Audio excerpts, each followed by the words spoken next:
मोदी जी का road show flop show साबित हुआ। तो उसमें जो हमारे माननीय मुख्यमंत्री जी को मोदी जी के बगल में खड़ा कर दिया, वो एकदम लाचार और बेबस दिख रहे थे। उनके हाथ में तीर नहीं था, उनके हाथ में कमल थमा दिया गया। क्या लगता और है पूरे टाइम मोदी जी के साथ दुखी भाव से हमारे माननीय मुख्यमंत्री जी खड़े थे।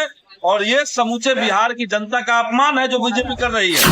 नमस्कार, आप देखना शुरू कर दिए सवेरा भारत। आपको बताते हुए चले कि आज 13 मई है और आज ही मीसा भारती का पाटलिपुत्र लोकसभा से नामांकन प्रक्रिया है, यानी आज नामांकन दाखिल होगा।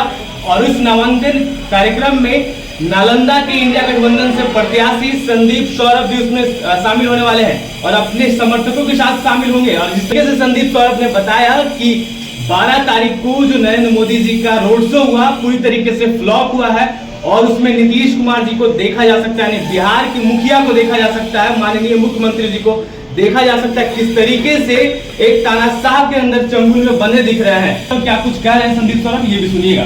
पाटलिपुत्रा लोकसभा सीट से इंडिया गठबंधन की जो हमारी उम्मीदवार हैं मीसा भारती जी, उसके नामांकन में भारी संख्या में पालीगंज से भी लोग आ रहे हैं और उसमें हम भी शामिल होने जा रहे हैं। आप लोग जानते हैं कि मीसा भारती जो ये चुनाव लड़ रही हैं, इससे पाटलिपुत्रा की आम जनता में एक उत्साह का लहर है और सब लोग चाह रहे हैं कि इस बार बदलाव हो।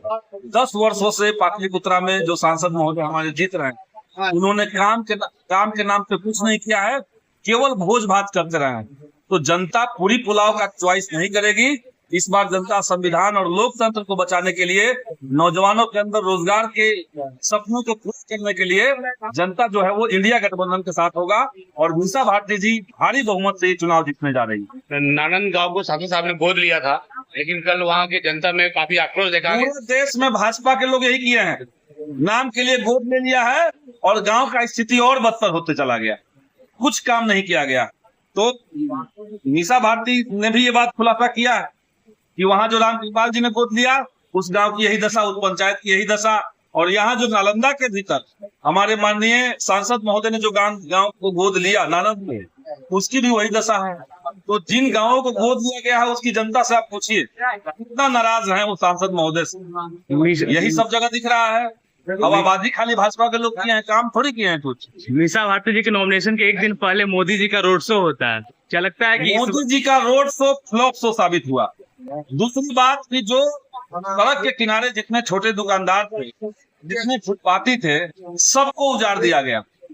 माने सैकड़ों की संख्या में, हजारों की संख्या में जो जनता है उन लोगों का रोजी रोटी छीना गया रोड शो के नाम पर। बाहर से जनता लाया गया, तब भी भीड़ नहीं जुटी, तब भी वो हिट नहीं हुआ, स्वतः स्फूर्तता उसमें नहीं थी। और दूसरी बात, तो उसमें जो हमारे माननीय मुख्यमंत्री जी को मोदी जी के बगल में खड़ा कर दिया, वो एकदम लाचार और बेबस दिख रहे थे। उनके हाथ में तीर नहीं था, उनके हाथ में कमल थमा दिया गया। क्या लगता और है पूरे टाइम मोदी जी के साथ दुखी भाव से हमारे माननीय मुख्यमंत्री जी खड़े थे। और ये समूचे बिहार की जनता का अपमान है जो बीजेपी कर रही है। बिहार की जनता इसलिए इस तानाशाह धोखेबाज बीजेपी को सबक सिखाने के लिए इस चुनाव में कमर कस चुकी है और इन लोगों का क्या लगता है मोदी जी का कमल थमाना जदयू का विलय जो नहीं है? विलय नहीं है, ये जबरदस्ती की चीज है।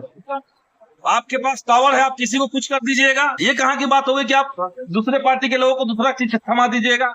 माननीय मुख्यमंत्री जी हैं, जदयू के सर्वे सर्वा हैं, बिहार के हमारे 17 साल के मुख्यमंत्री रहे हैं, पूरे बिहार के लोगों का चाचा जान है वो, और उनको आपने जबरदस्ती दूसरा पार्टी का चुनाव रोड है। लेकिन जो नीतीश कुमार उनके चेहरे पे एकदम हताशा, निराशा और हग लिए जाने का भाव, ये नीतीश जी के चेहरे पर दिख रहा है। लोकसभा चुनाव के बाद क्या नीतीश कुमार को फिर पलटी मार सकते हैं? नीतीश जी क्या करेंगे क्या नहीं करेंगे वो तो वही समझेंगे, लेकिन जनता इस बार एनडीए को यहाँ से सफाचट कर देगी, ये देख लीजिए।